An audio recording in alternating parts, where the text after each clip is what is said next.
할렐루야. 함께 오늘 나눌 본문 말씀 보도록 하겠습니다. 오늘 본문은 룻기 1장 8에서 18절 말씀입니다. 오늘은 지난 시간에 이어서 룻기 말씀을 통해 선택과 집중이라는 제목으로 함께 말씀을 나누어 보고자 합니다. 함께 합독하도록 하겠습니다. 나오미가 두 자부에게 이르되 너희는 각각 어미의 집으로 돌아가라.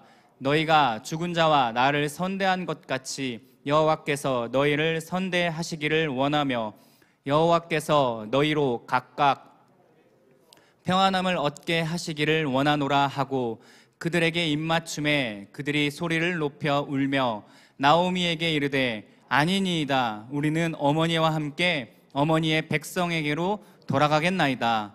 나오미가 가로되 내 딸들아 돌아가라. 너희가 어찌 나와 함께 가려느냐? 나의 태중에 너희 남편 될 아들들이 오히려 있느냐? 내 딸들아 돌이켜 너희 길로 가라. 나는 늙었으니 남편을 두지 못할지라.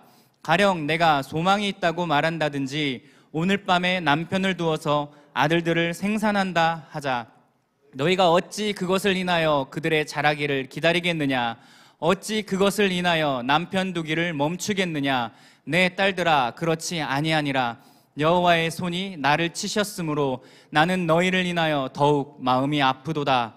그들이 소리를 높여 다시 울더니 오르바는 그 시모에게 입맞추되 룻은 그를 붙쫓았더라. 나오미가 또 가로되 보라 내 동서는 그 백성과 그 신들에게로 돌아가나니 너도 동서를 따라 돌아가라. 룻이 가로되 나로 어머니를 떠나며 어머니를 따르지 말고 돌아가라 강건하지 마옵소서. 어머니께서 가시는 곳에 나도 가고 어머니께서 유숙하시는 곳에서 나도 유숙하겠나이다. 어머니의 백성이 나의 백성이 되고 어머니의 하나님이 나의 하나님이 되시리니 어머니께서 죽으시는 곳에서 나도 죽어 거기 장사될 것이라. 만일 내가 죽는 일 외에 어머니와 떠나면 내게 벌을 내시고 더 내리시기를 원하나이다. 나오미가 룻의 자기와 함께 가기로 굳게 결심함을 보고 그에게 말하기를 그치니라. 아멘. 할렐루야. 반갑습니다. 오늘도 주일에 주님을 사모하는 마음으로 이 자리에 모여서 함께 예배하는 사랑하는 중문교회 모든 여러분들을 주님의 이름으로 환영하고 축복합니다. 우리 옆 사람과 이렇게 함께 인사 나눠볼까요? 가을에도 행복하세요. 가을에도 행복하세요. 네. 지난 무더웠던 여름날을 보내면서 함께 우리가 예배 드림으로 행복한 시절을 보낸 줄 믿습니다. 네, 우리의 곁에 한껏 다가온 이 가을 계절에도 여전히 지난 여름에 하나님께 나아와서 예배 드림으로 말미암아서 행복한 인생을 누리며 살아갔던 것처럼 이 가을에도 그런 날들 되시기를 주님의 이름으로 축복합니다. 지난번에 저는 여러분과 함께 너의 이름은 이라는 제목으로 룻기 본문을 가지고 함께 말씀을 나눴었는데 오늘도 지난번에 이어서 이 룻기를 통해서 함께 말씀을 나눠보려고 합니다. 요즘 젊은 세대 사이에서 유행하는 것 중에 밸런스 게임이라는 것이 있습니다. 혹시 여러분들 아시나요? TV 프로그램에도 자주 등장해서 보신 분들이 꽤 많이 있을 것 같은데요. 제가 몇 가지 밸런스 게임 질문을 준비해 봤는데 여러분들 보시고 한번 선택해 보셨으면 좋겠습니다. 첫 번째입니다. 19살로 돌아가서 수능을 다시 보기 또는 지금 이대로 살기. 어떤 선택을 하시겠어요, 여러분? 지금 이대로 사는 걸 선택하시겠어요? 네, 두 번째입니다. 계절이 여름만 있는 경우 그리고 계절이 겨울만 있는 경우 어떤 게 더 좋으세요? 네, 이게 갈리고 있는 것 같아요. 세 번째입니다. 평소에 양치 안 하는 연인 그리고 평소에 머리 안 감는 연인 어떤 게 마음에 드세요?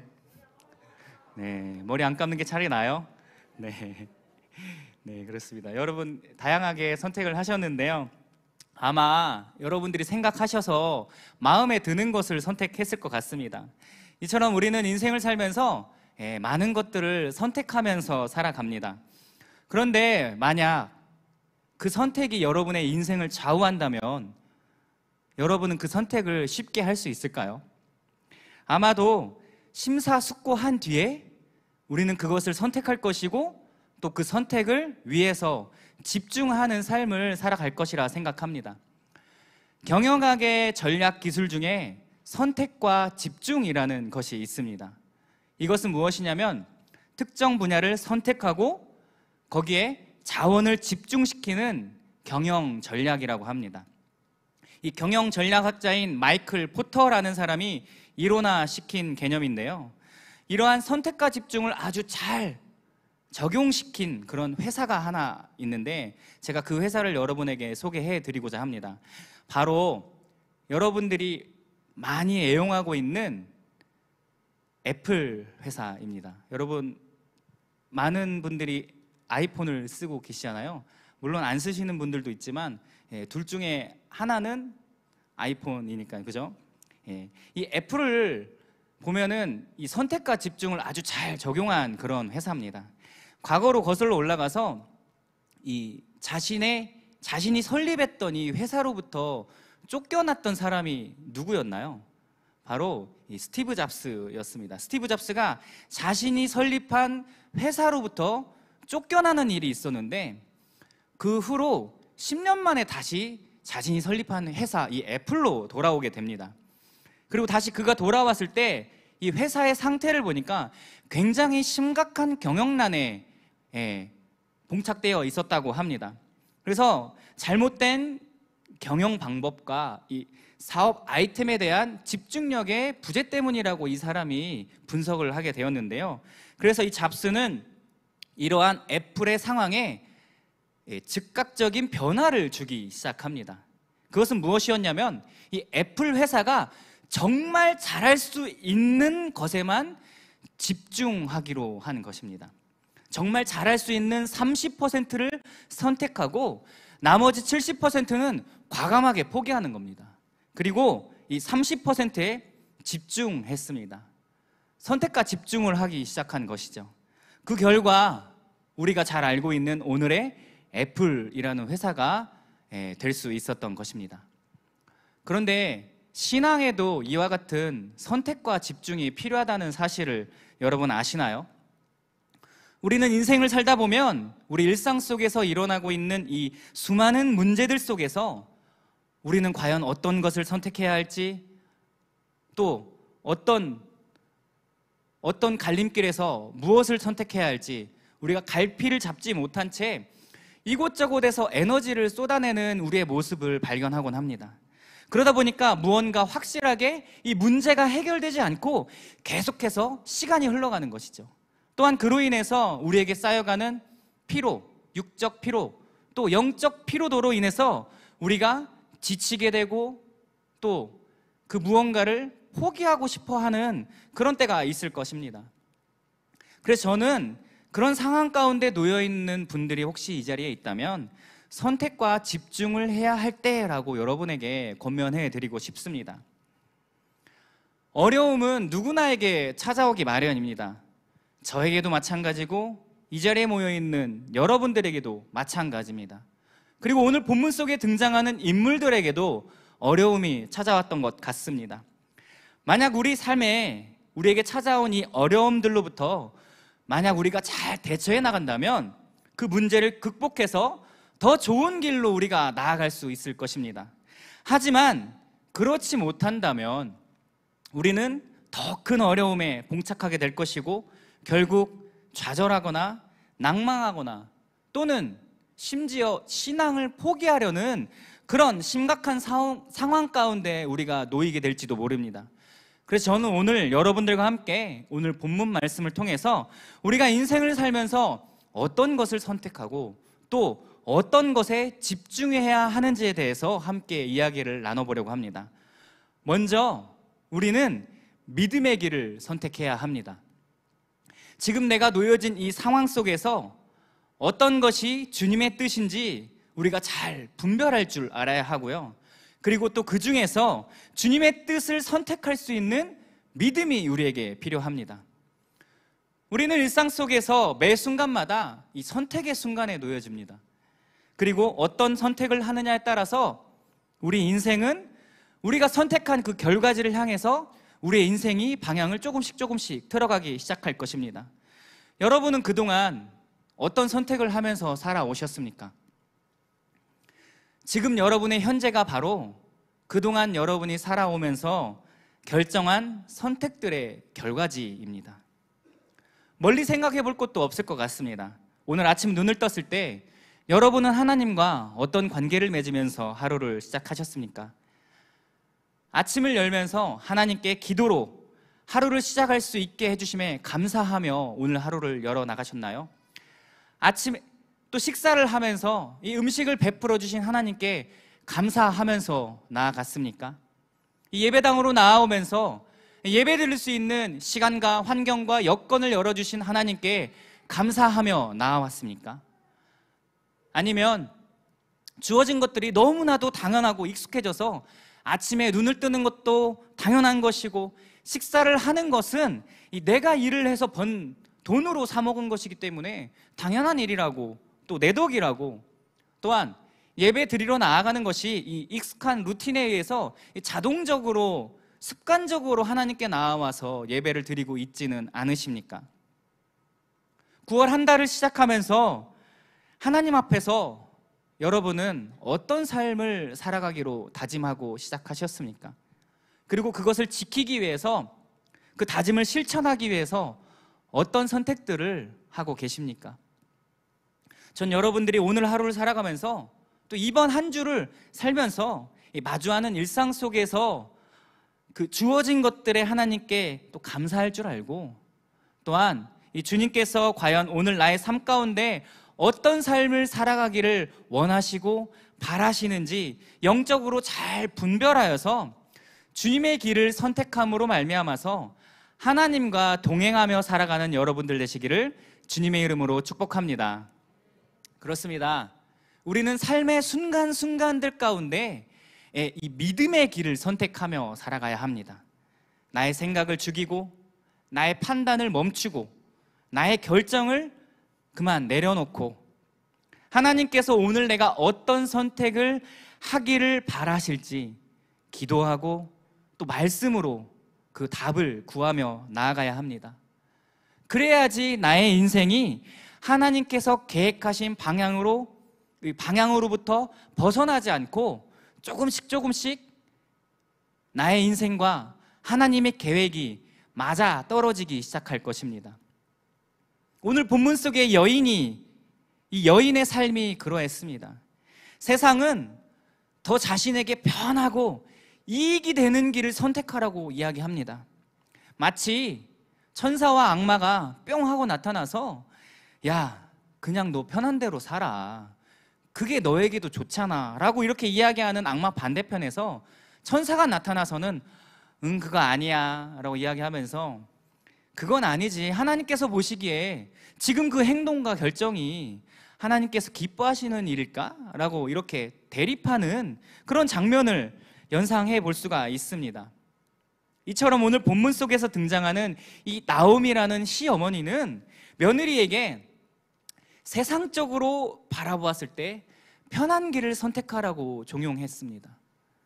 본문 속 상황을 조금 설명해 드리자면 이런 상황입니다.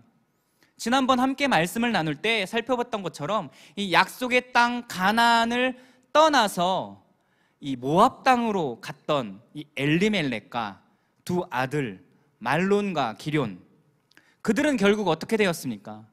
고향으로 돌아오지 못하고 타지 모압에서 생을 마감하고 맙니다. 그리고 타지에 남겨진 사람들은 누구였을까요? 여인들만 남겨져 있었을 뿐입니다. 그들은 누구죠? 엘리멜렉의 아내인 나오미, 그리고 이방 땅에서 결혼해서 맞이한 두 며느리, 나오미의 두 며느리 오르바와 룻, 이렇게 여인 3명만 여기에 남겨졌습니다. 그리고 얼마 후 나오미는 이 하나님께서 다시 가나안 땅에 복을 허락하여 주셔서 그 땅에 흉년이 끝나고 다시금 풍년이 찾아오게 하셨다라는 그런 소식을 듣게 됩니다. 그래서 이 흉년이 종식되어서 먹을 것이 풍부해졌다라는 소식을 듣고 다시 본향 가나안으로 돌아갈 준비를 하게 됩니다. 그래서 이 세 사람은 함께 가나안 땅으로 향하기 시작했습니다. 그런데 어느 정도 길을 나가고 있다가 나오미가 멈춰 섭니다. 그리고 이 두 며느리들에게 이 나오미가 이렇게 이야기하죠. 본문 8절에서 9절 말씀입니다. 우리 함께 읽도록 하겠습니다. 나오미가 두 자부에게 이르되 너희는 각각 어미의 집으로 돌아가라. 죽은 자와 나를 선대한 것 같이 여호와께서 너희를 선대하시기를 원하며 여호와께서 너희로 각각 남편의 집에서 평안함을 얻게 하시기를 원하노라 하고. 그렇습니다. 이 며느리 두 명을 데리고 고향 땅 가나안으로 이동하면서 아마 그녀는 자신이 그동안 살아온 자신의 삶을 생각해 보았을 것입니다. 그리고 남편을 잃은 슬픔과 또 두 아들마저 다 먼저 떠나버리고 홀로 남겨진 자신의 처량한 모습을 보면서 이 함께 걸어가고 있던 두 며느리의 인생과 이 오버랩 되어지지 않았을까 생각을 해봅니다. 결국 자신이 살아가게 될 그 미래, 그리고 함께 자신을 따라옴으로 말미암아 마주하게 될 그 두 며느리의 인생이 아무리 생각해봐도 밝은 미래가 아니었을 것입니다. 고생을 하면 했지, 근심이 많았으면 많았지, 어려움을 당했으면 당했지 결코 녹록한 삶이 아닐 것이라는 것은 우리도 충분히 유추해 볼 수가 있습니다. 그래서 그녀는 이 남편을 잃은 두 며느리들에게 자신을 따라 나서라고 하는 것은 아무리 생각해봐도 할 짓이 아니라는 생각이 들었습니다. 그래서 그녀는 가던 길을 멈추고 이 두 며느리들에게 이렇게 이야기합니다. 너희는 모두 친정으로 돌아가라. 너희는 죽은 남편과 나를 정성껏 섬겨주었다.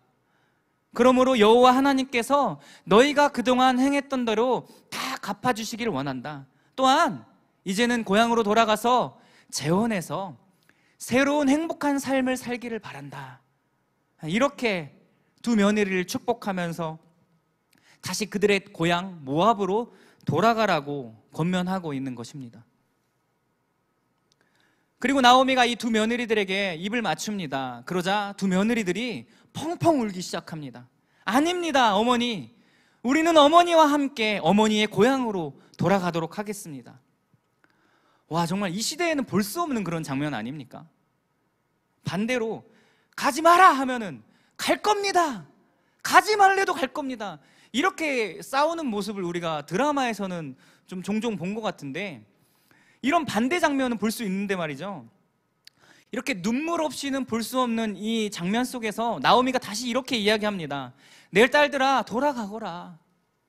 너희가 어째서 나와 함께 가려고 하느냐? 너희에게 무슨 이익이 된다고 나를 따라오려고 하느냐? 그만 이제 친정으로 돌아가라. 너희가 어떻게 남편 없이 남은 인생을, 그 긴 인생을 살 수 있겠냐? 다시 돌아가서 재혼하고 살아라. 내 딸들아, 그럴 수는 없다. 이렇게 이야기하고 있는 것입니다. 만약 여러분이 이 오르바와 룻이라면 과연 어떤 선택을 했을까요? 아마 많은 사람들이 시어머니를 떠나서 고향 모압으로 돌아가는 선택을 했을 것입니다. 그것이 앞으로 인생을 살아가는 현명한 방법이기 때문입니다. 하지만 룻은 그러지 않았습니다. 시어머니를 따라 남편의 고향인 이 이스라엘 민족이 거주하는 가나안으로 어머니와 함께 돌아갔습니다. 우리는 이것을 보면서 와, 룻이 정말 거창한 선택을 했다라고, 대단한 결심을 했다라고 생각할 것 같습니다. 물론 그렇습니다. 그것은 정말 대단한 결심이었습니다. 거창한 선택이었습니다. 하지만 그것은 한편으로는 그렇지가 않습니다. 이것은 거창한 선택, 엄청난 선택이 아니라 그저 자신에게 주어진 사명을 감당하는 선택일 뿐이었습니다. 그것은 무엇이었나요? 그의 가족, 하나밖에 남지 않은 자신의 가족 시어머니와 함께하는 것이었습니다.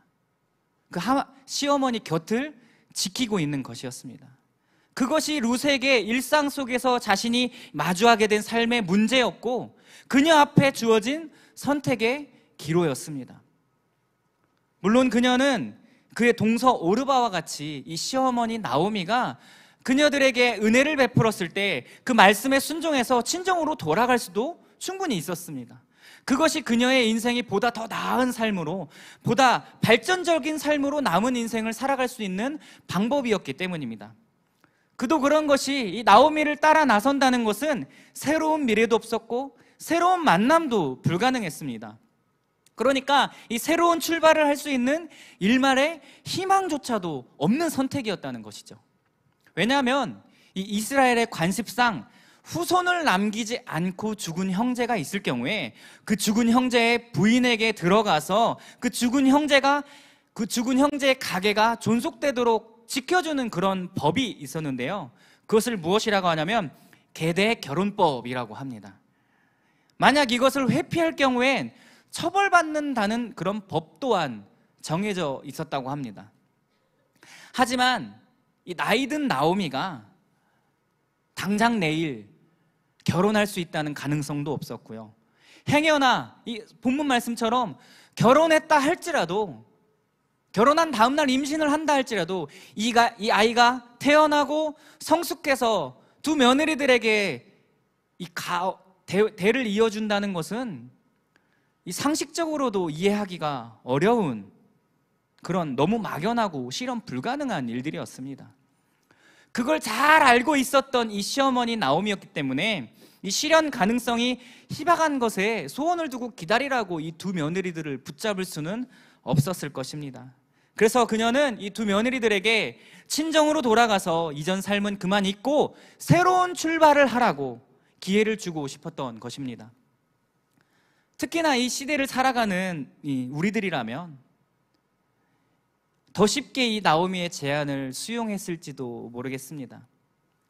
하지만 그 선택에 대해서 한번 생각해 보아야 할 것 같습니다. 과연 그 선택이 하나님께서 원하시고 바라시는 선택인지에 대해서 말입니다.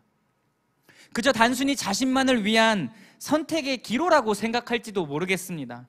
하지만 앞서 말했듯이 물론 그렇습니다. 하지만 그것은 한편으로는 그렇지가 않습니다. 왜냐하면 어떤 선택을 했냐에 따라서 하나님께서 그 인생을 사용하시기 위해 세우신 계획에 합당한 선택이 될 수 있고 또 그렇지 못한 선택이 될 수 있기 때문입니다. 만약 룻이 친정으로 돌아가고 오르바가 친정으로 돌아가지 않았다면 우리는 룻기가 아닌 오르바기라는 성경을 마주하고 있었을지도 모르겠습니다. 그렇다면 시어머니를 떠난 이 오르바의 삶은 과연 어떠했습니까? 혹시 아시는 분 계신가요? 아마 아무도 모를 것입니다. 왜냐하면 이 이후로 오르바의 인생에 대한 기록이 아무것도 남아있지 않기 때문입니다. 그렇다는 것은 결국 어떤 것을 의미할까요? 그것은 하나님께로부터 잊혀졌다는 것을 의미합니다. 하나님께서 계획하신 인생과는 전혀 다른 방향으로 그 인생이 흘러간다는 것을 의미합니다. 그렇게 잘못된 선택으로 인해서 하나님의 품을 떠나서 결국 하나님으로부터 잊혀지게 되고 마는 것이죠. 반면 룻은 어떠했습니까? 룻은 여러분들도 잘 알다시피 이 시어머니를 따라서 끝까지 이 가나안으로 가서 살다가 이 베들레헴으로 가서 살다가 이 보아스라는 계대 결혼법을 책임질 남자를 만나게 되었고 이 시어머니의 전적인 지지와 조언 속에서 그 남자와 결혼까지 하게 됩니다. 그리고 자녀를 낳고 행복하게 살게 되죠. 하지만 이 이야기는 이 며느리가 시어머니와의 의리를 저버리지 않고 끝까지 함께 살아감으로 좋은 남자를 만나서 행복한 삶을 살았다라는 것으로 결말이 지어지지가 않습니다. 룻은 과연 어떤 복을 누리게 되었을까요? 룻은 살아서 그 이름이 후대에게까지 널리 전해지는 복을 받게 되었습니다. 그것도 그저 시어머니 곁을 지킨 의리 있는 그런 여자라는 기록으로 남겨진 것이 아니라 이 이스라엘을 가장 강대국으로 일으킨 다윗왕의 증조할머니가 되는 명예를 입었습니다. 또한 거기서 멈춰선 것이 아니라 이 신약에서까지도 이 룻의 이름이 등장하게 되는데요, 어디에 등장하게 되냐면 여러분 잘 알고 있는 예수 그리스도의 족보의 계열에 오르게 됩니다. 룻은 결국 이 본인의 선택을 통해서 예수 그리스도의 계보에 오르는 이 영광을 입은 4명의 여인 중 한 명으로 이 역사적 기록에 그 이름을 올리는 명예를 누리게 된 것입니다. 그렇듯이 이 룻을 바라보면서 깨달을 수 있는 것이 무엇이냐면, 우리가 인생을 살아가면서 일상 속에서 발생한 문제 속에서 이 마주하고 있는 삶의 이 어려움 속에서 이 문제 앞에서 어떤 길을 선택할 것인가에 대하여서 우리가 내린 그 결정이 알고 보니까 하나님의 계획을 위한, 주님을 위한 길이었음을 우리는 비로소 깨달을 수가 있는 것입니다. 만약 룻이 시어머니를 따라 나서지 않았다면 룻은 아마 이 오르바와 같이 이 이후로 다시는 성경 속에 등장하지 않는, 아니 애초에 시작부터 이 룻기라는 성경이 존재하지 않았을지도 모르겠습니다. 하지만 그녀의 믿음의 선택으로 말미암아서 성경 66권 중에 한 권이 그녀의 이름으로 지어지는 이 룻이라는 성경이 기록되는 영광을 입게 되었고, 또 다윗의 증조할머니가 되고 예수 그리스도의 족보에 이름을 올리는 이 명예로운 인생이 될 수 있었던 것입니다.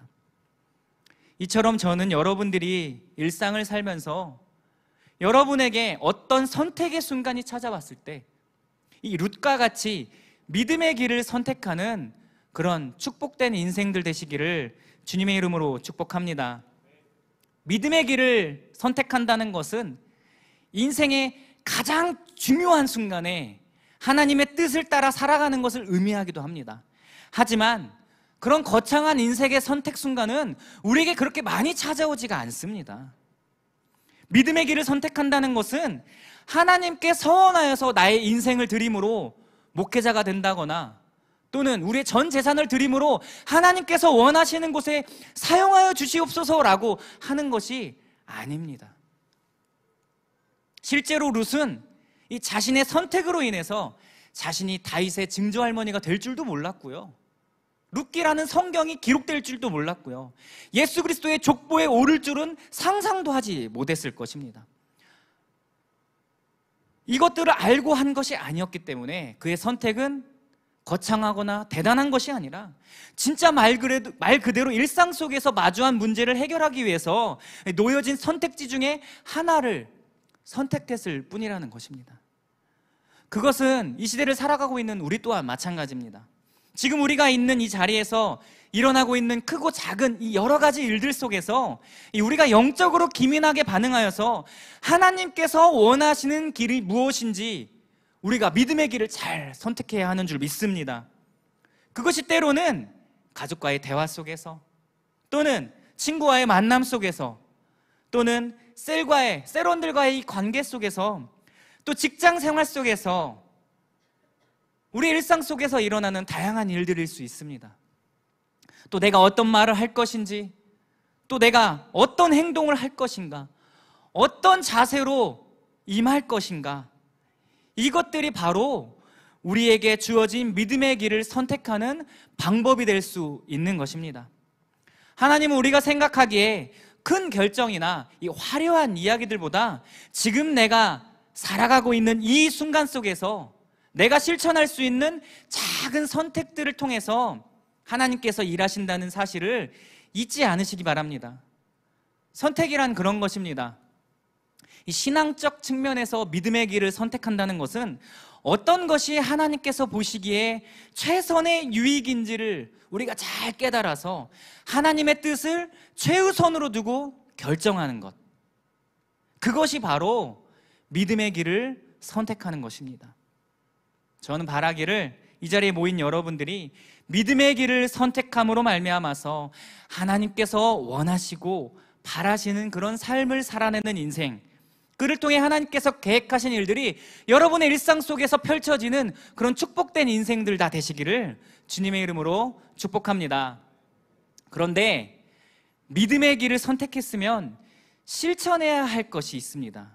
그것은 무엇일까요? 그것은 바로 주님의 일에 집중하는 것입니다. 앞서 소개했던 이 애플이라는 회사에 두 번째 위기가 찾아옵니다. 그것은 무엇이냐면 이 첫 번째 위기를 잘 처리했던, 잘 극복해 나아갔던 이 스티브 잡스의 죽음입니다. 그리고 뒤로 새롭게 세워진 최고 경영자의 이름은 팀 쿡이라는 사람이었습니다. 그에 따라서 이 잡스가 가지고 있던 경영 철학에서 이 팀 쿡이 가지고 있는 경영 철학으로 이 회사의 흐름이 변화하기 시작합니다. 이 새로 세워진 팀 쿡의 경영 철학인 사람, 전략, 그리고 실행, 이 세 가지로 이 회사의 전반적인 흐름이 변화되기 시작한 것이죠. 그러자 그의 이 팀 쿡의 임기 초반에 참 많은 말들이 나왔습니다. 무슨 말이었냐면 이 팀 쿡에게는 잡스가 가지고 있던 독특한 혁신이 없다. 팀 쿡에게는 이 혁신이 부재되었다라는 이런 평가로 수많은 질타가 이 사람에게 쏟아져 내렸습니다. 하지만 그런 엄청난 부담감에도 불구하고 흔들리지 않고 그때보다 지금 더 큰 성장을 이룰 수 있었던 것은 무엇이냐면 팀 쿡이 자신이 가지고 있던 이 세 가지 철학을 계속해서 집중해 나아갔기 때문입니다.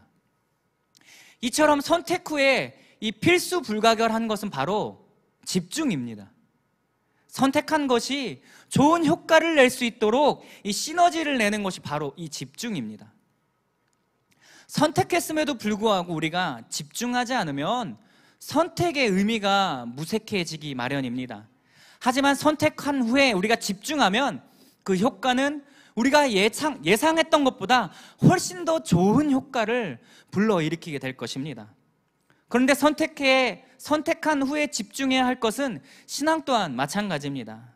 우리가 주님의 뜻을 따라서 주님께서 원하시고 바라시는 선택을 했다 할지라도, 믿음의 길을 선택했다 할지라도 그 자리에 머물러 있다면 그것은 우리가 집중하는 것이 아닐 것입니다. 우리가 집중하지 않으면 우리의 신앙은 계속 그 자리에서 맴돌고 말 것입니다. 우리가 하나님의 뜻을 선택했다면 그 하나님의 일을 성취하기 위해서, 하나님의 뜻을 성취하기 위해서 우리가 삶에서 어떤 노력을 기울여야 할지에 대해서 하나님께 기도로 여쭙고 깊이 생각하며 그 뜻을 따라서 실천할 수 있는 삶을 살아야 합니다. 그것을 저는 여러분들에게 신앙적 집중이라고 이렇게 이야기를 한번 드려보고 싶습니다. 이 야고보서에서는 이 선택과 집중에 대한 좋은 예를 잘 보여주고 있습니다. 함께 야고보서 2장 14에서 18절 말씀을 함께 한 목소리로 읽어보도록 하겠습니다. 시작.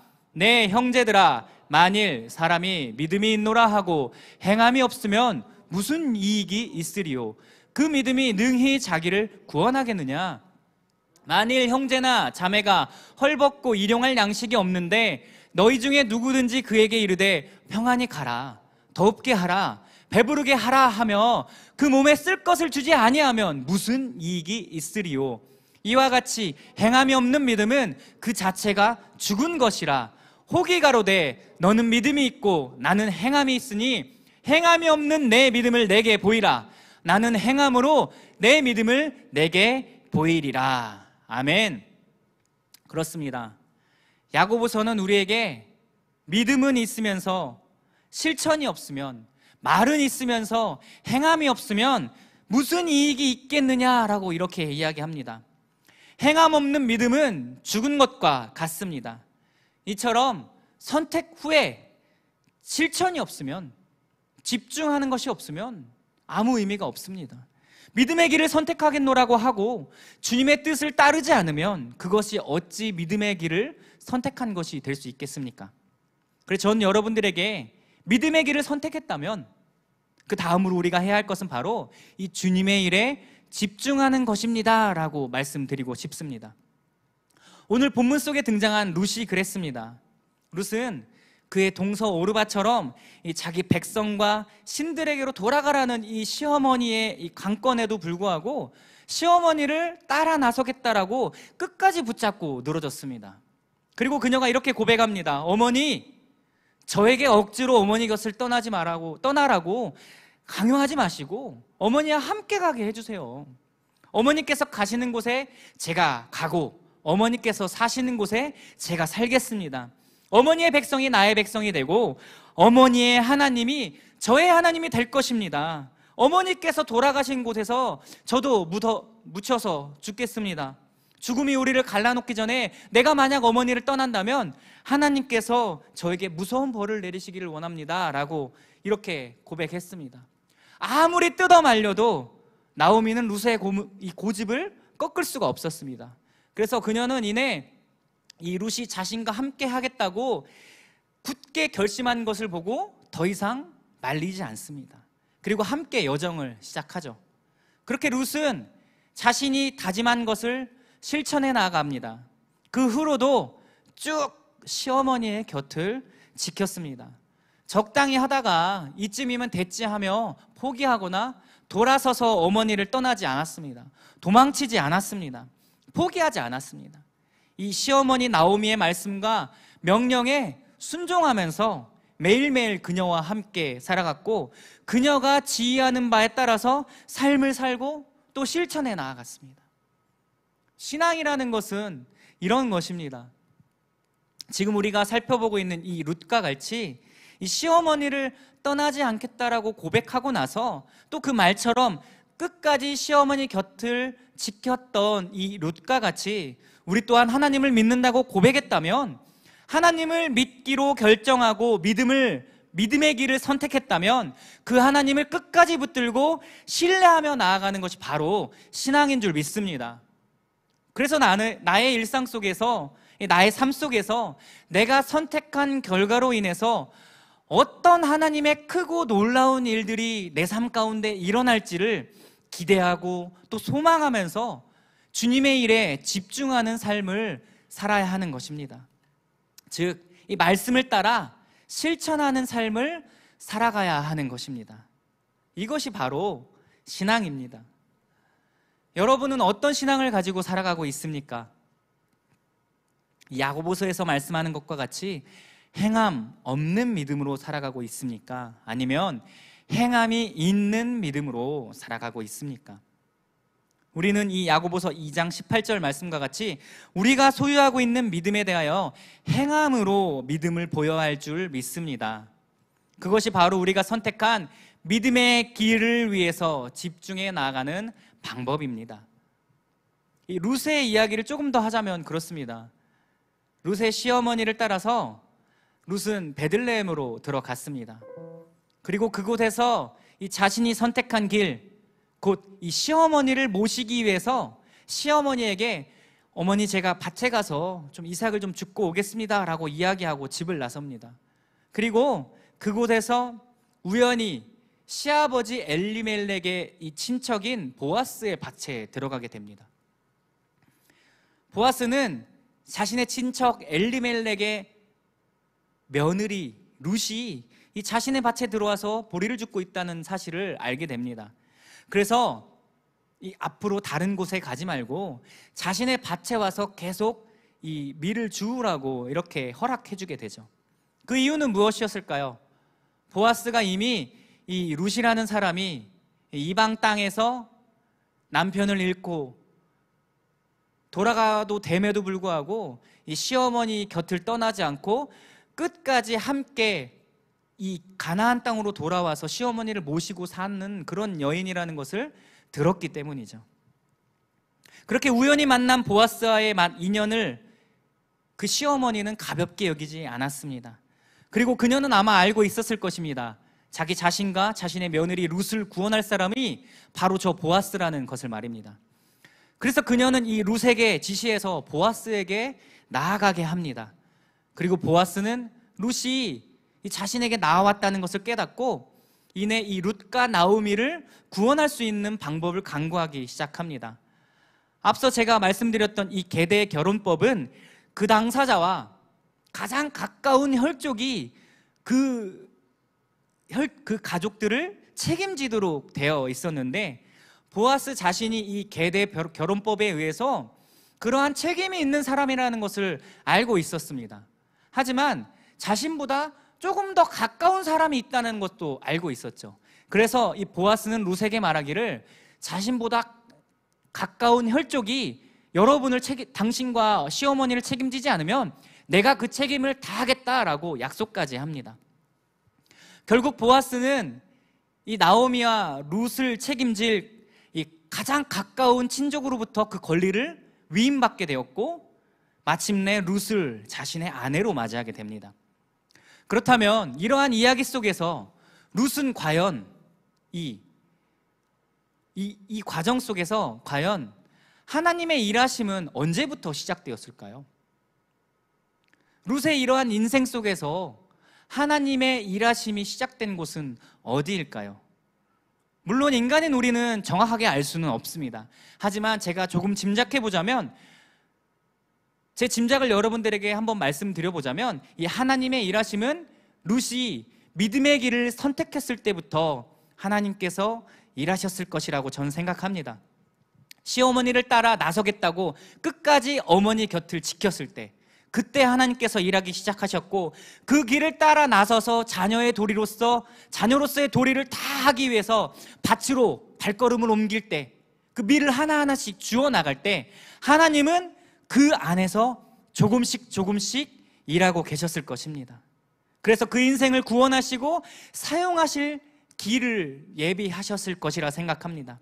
또한 거기서 멈춰서지 않고 남편만 주는 것이 아니라 이 이스라엘의 최고의 왕, 이 다윗을 증손자로 맞이하게 되는 축복도 주셨고, 또 이 그녀의 혈통을 통해서 예수 그리스도가 탄생하게 되는 그런 영광의 반열로 오르게 된 줄 믿습니다. 제가 그래서 여러분들에게 드리고 싶은 이야기는 뭐냐면, 이 주님의 길을 선택한다는 것은 거창한 그 무언가가 아니라 바로 지금 이 순간 여러분의 삶의 순간순간들 속에서 충분히 실현 가능한 일이다라는 것을 전 여러분들에게 말씀드리고 싶습니다. 또한 다짐하고 결정하고 선택한 것들에 우리가 집중하며 나아갈 때 하나님은 여러분의 선택과 집중을 통해 일하시고, 하나님께서 반드시 여러분의 삶 가운데 일하실 것을, 계획하신 일들을 이뤄 나가실 것이라 저는 확신합니다. 그래서 저는 여러분들에게 권면하기를, 여러분의 그 일상 속에서, 그 삶의 순간순간들 속에서 나의 생각과 하나님의 뜻을 잘 분별하여서 하나님의 뜻을 선택하고, 또 어떤 것이 우리 인생에 있어서 가장 우선순위로 두어야 할 것인가에 대하여서 잘 분별해내므로 하나님의 뜻을 최우선으로 두고 하나님의 일에 집중하며 나아가는 여러분들 되시기를 주님의 이름으로 축복합니다. 그럴 때 하나님께서 여러분의 삶 속에 친히 개입하시고, 또 계획하신 일들을 차곡차곡 이뤄 나가시면서, 또 결국 그 인생을 통해 예수 그리스도를 통한 이 복음의 구원 역사 가운데 그 여러분의 인생을 사용하실 줄 믿습니다. 말씀을 마무리하고자 합니다. 우리는 연약합니다. 하지만 우리 안에서 일하시는 하나님은 크십니다.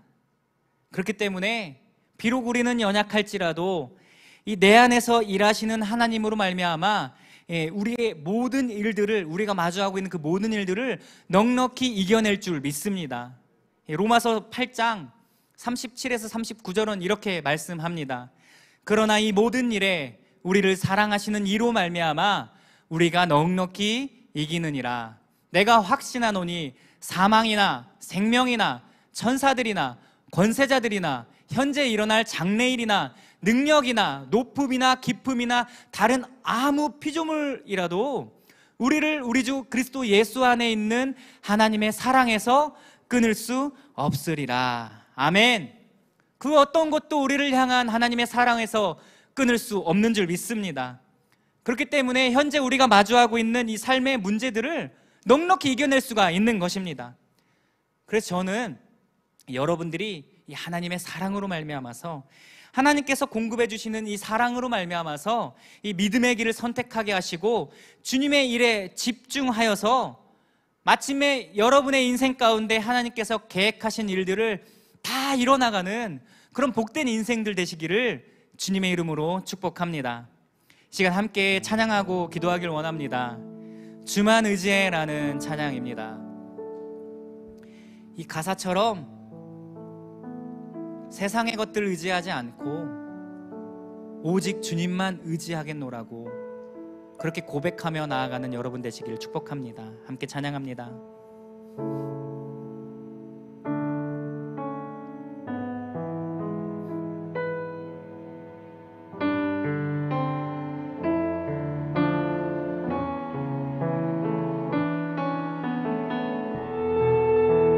함께 고백합니다.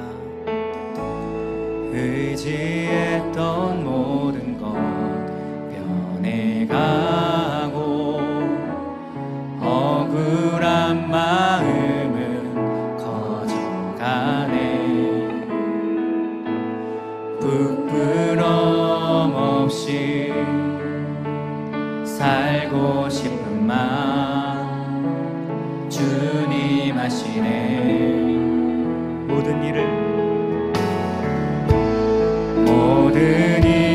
선으로 이겨내고 죄의 유혹을 따르지 않네. 나를 구원하신 영원한 그 사랑 크신 그네 날 붙드시네. 주어진 내 삶이 작게만 보여도 선하신 주 나를 이끄신 분의 중심을 보시는 주님만 따르네. 날 택하신 주만 의지해. 보이는 상황에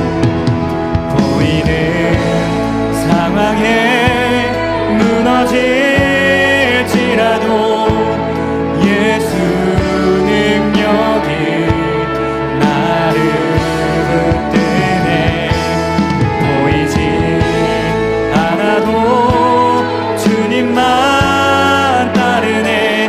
내 평생 주님을 노래하리라. 주어진 내 삶이 작게만 보여도 선하신 주 나를 이끄신 분의 중심을 주님만 따르네.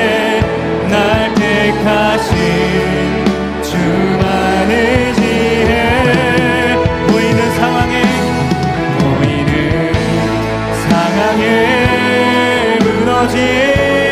무너질지라도 예수 능력이 나를 붙드네. 보이지 않아도 주님만 따르네. 내 평생 주님을 노래하리라. 이 시간 함께 기도하길 원합니다. 주님, 그렇습니다. 우리는 연약하지만 내 안에서 일하시는 하나님은 그 어떤 문제보다 크신 분이십니다. 이 시간 그 크신 하나님만 의지하며 나아가길 원합니다.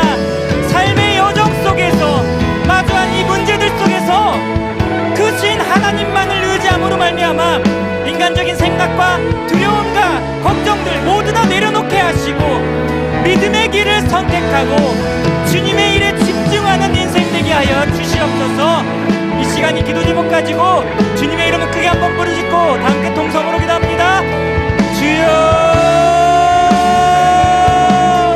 아버지 하나님, 이 시간 내 인생 가운데 놓여진 수많은 갈림길 속에서 내가 선택해야 할 이 기로 속에서 아버지 내가 무엇을 따라 나아가야 할지, 과연 나의 선택이 나를 위한 길인지 주님을 위한 길인지 잘 분별할 수 있는 영적 분별력을 우리에게 허락하여 주시옵소서. 주님 아버지, 믿음의 길을 선택하길 원합니다. 아버지, 나의 생각이 아니라, 나의 판단이 아니라, 나의 결정이 아니라, 나의 이익이 아니라 주님의 유익을 위하여서 주님께서 계획하시고 일어나가실 그 놀라우신 일들을 위하여서 내가 영적으로 기민하게 반응하여 주의 길을 선택하는, 믿음의 길을 선택하는 그런 인생 되길 원합니다.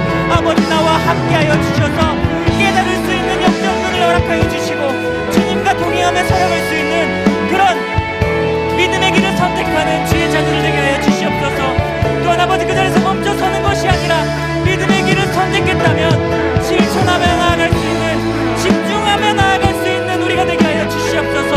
아버지, 내가 실천하지 않는다면, 우리의 삶이 행함이 없다면 지금 것과 같다고 말씀하십니다. 아버지, 그와 같이 우리의 행함을 통하여, 나의 실천을 통하여, 나의 집중을 통하여 주님의 일을 이뤄나갈 수 있는, 그리하여서 나의 인생 가운데 하나님께서 계획하신 그거 놀라우신 일들을 하나하나씩 차곡차곡 이뤄나갈 수 있는 그런 인생 되게 하여 주시옵소서.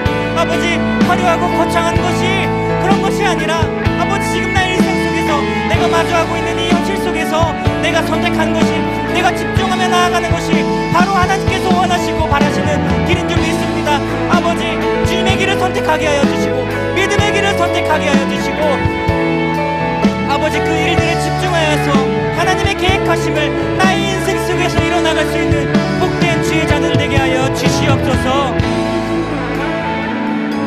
주님, 감사합니다.